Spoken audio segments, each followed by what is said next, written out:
His blade kissed the prince's throat, and for one heartbeat, the war teetered on ending.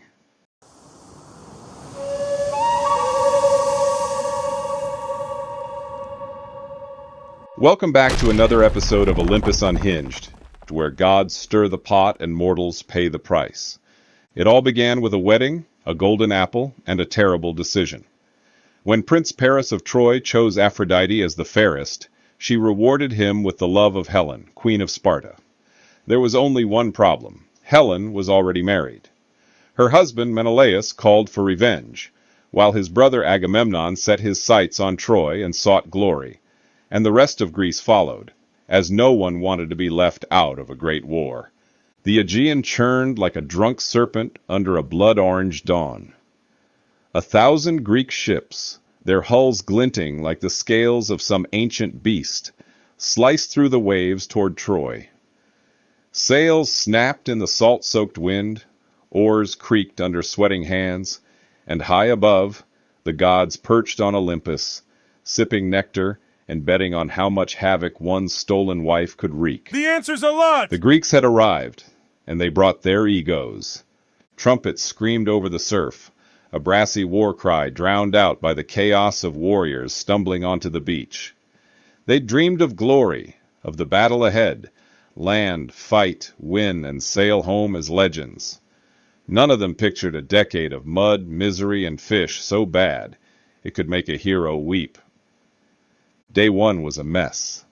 Ships rammed the shore, spitting out men who tripped over shields, tangled in ropes, or lost their helmets in the surf. Horses reared, kicking up sand in panic. By dusk, the beach was a swamp of sweat, seaweed, and bruised pride. Both sides claimed victory, though nobody could say who they'd actually fought. Above it all, Troy's walls gleamed like a crown forged from sunlight and defiance.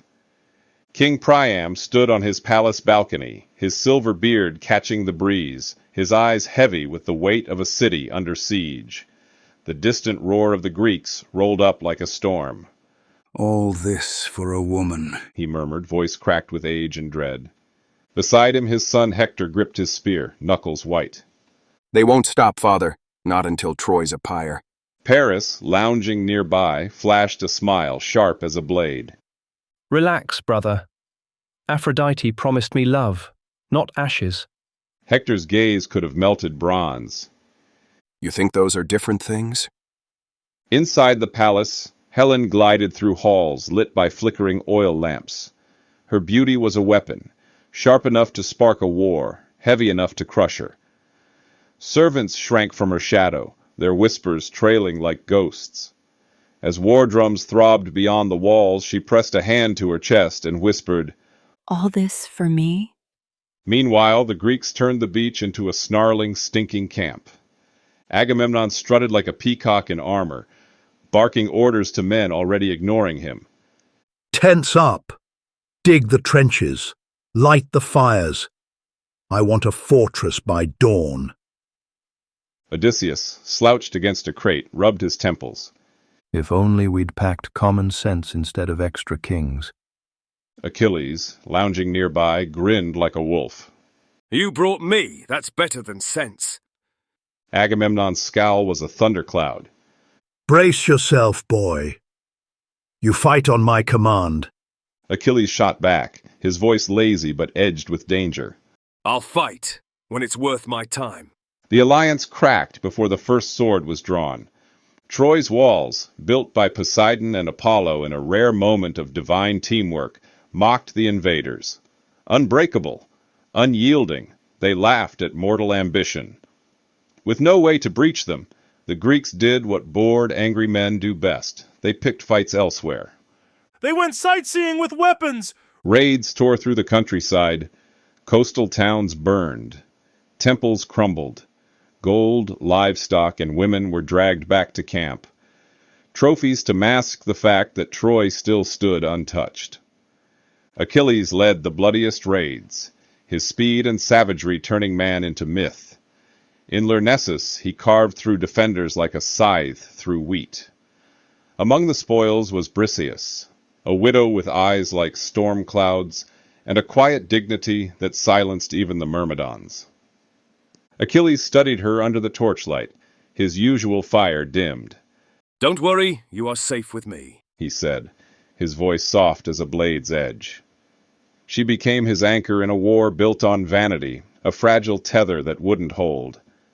Agamemnon took Chryseis, the daughter of a priest of Apollo, as his own reward during a raid. More about that later. Above, the gods played their own game. Hera and Athena, still smarting from Paris's golden apple slight, cheered the Greeks with venomous glee. Aphrodite draped herself over Paris, whispering promises while others fought.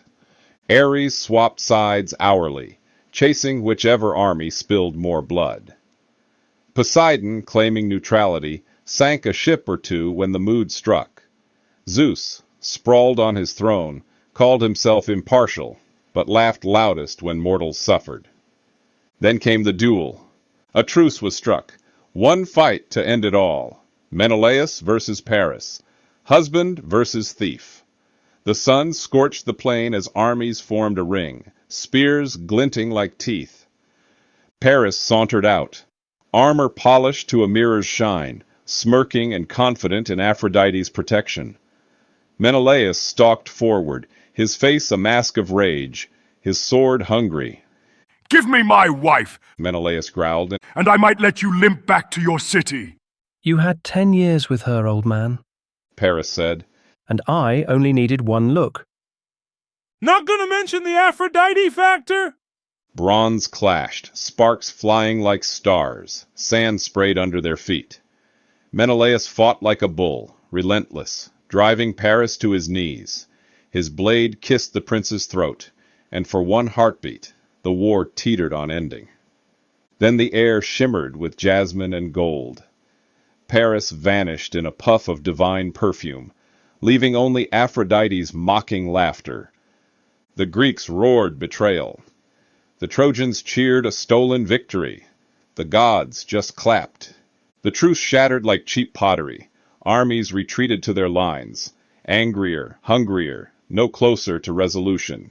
By now, the Greek camp was a city of canvas and despair, reeking of smoke, sweat, and rotting ambition. Achilles drilled his men in silence, his mind half on Briseis, half on glory. Agamemnon composed speeches nobody cared to hear. Odysseus prowled the tents, counting fools and plotting ways to outlast them. On Troy's walls, Hector stood alone at midnight, the crash of waves below whispering of endless war. "They'll never leave," he said to the dark, "and we'll never bend." In her chamber, Helen overheard, her eyes closing against the weight of his words. On Olympus, the gods raised their cups to the spiraling chaos. Hera smirked. Mortals never disappoint. Athena tossed a coin into the air. 50 drachmas says the Greeks crack first. Aphrodite stretched like a cat. Dream on. Zeus, pouring more wine, just laughed. "Keep fighting, my pets. It's only just begun." Below, men sharpened swords, patched ships, and swore the war would end soon. They were wrong. Only off by a decade or so. The siege of Troy had taken root, a beast that would devour hope, honor, and half the heroes before it was done. So what did we learn? Heroes crave glory, gods crave drama, and nobody's ready for the bill when it comes due. That's it for today's episode of Olympus Unhinged.